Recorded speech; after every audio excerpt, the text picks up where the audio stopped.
1971 সালের যুদ্ধের পর থেকে ভারত তার প্রতিরক্ষা ব্যবস্থাকে যতটা সম্ভব শক্তিশালী করার চেষ্টা চালিয়ে যাচ্ছে। কিন্তু 21 শতকে এসে যখন পারমাণবিক অস্ত্র ও সুপারসনিক মিসাইলের যুগ শুরু হয়েছে, তখন আকাশ থেকে আসা হুমকির বিরুদ্ধে প্রতিরক্ষাই হয়ে উঠেছে সবচেয়ে গুরুত্বপূর্ণ। আর ঠিক এখানে আসে এক নাম, S-400 ট্রায়াম্ফ। রাশিয়ার তৈরি এই অত্যাধুনিক এয়ার ডিফেন্স সিস্টেম কেন ভারত কিনেছে, তার পেছনে আছে অনেক গভীর কারণ। S-400 আসলে কি?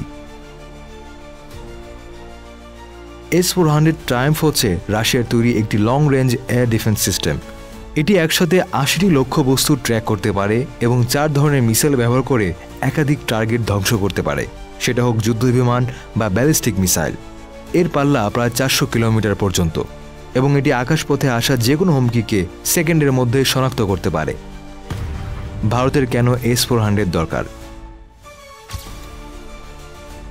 ভারতের দুই প্রতিবেশী পাকিস্তান ও চীন পারমাণবিক শক্তিধর দেশ এবং আকাশপথে হামলা চালানোর সক্ষমতা রাখে।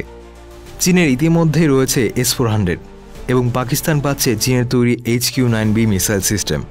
এই অবস্থায় ভারত যদি তাদের আকাশ প্রতিরক্ষা শক্তিশালী না করে, তাহলে এটি জাতীয় নিরাপত্তার জন্য বড় হুমকি হয়ে দাঁড়াবে। তাই ভারত S-400 কিনে চায় তার রাজধানী, পারমাণবিক স্থাপনা এবং সেনাঘাঁটিগুলোকে একটি আকাশচুম্বী ঢালের নিচে নিয়ে আসতে। আমেরিকার আপত্তি এবং কূটনৈতিক চ্যালেঞ্জ।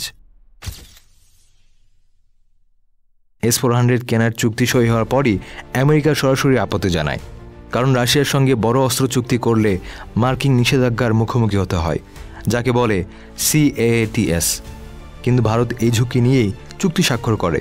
ভারত যুক্তি দেয় নিরাপত্তা কখনো নির্ভর করে না কে বন্ধু আর কে শত্রু, বরং নির্ভর করে নিজের প্রতিরক্ষা ব্যবস্থার ওপর।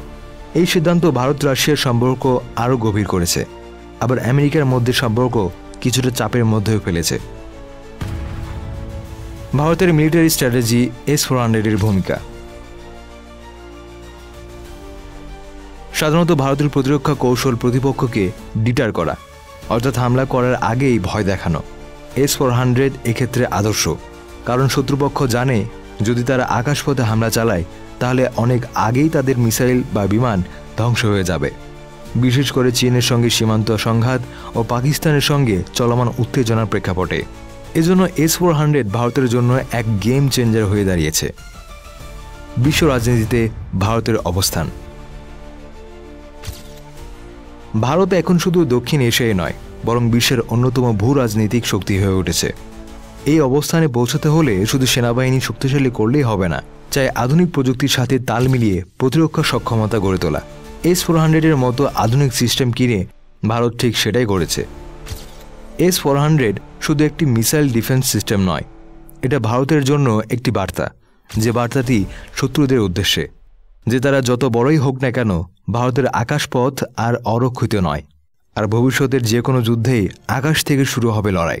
তাই ভারত এখন থেকেই তৈরি হচ্ছে, আর S-400 তারই অংশ।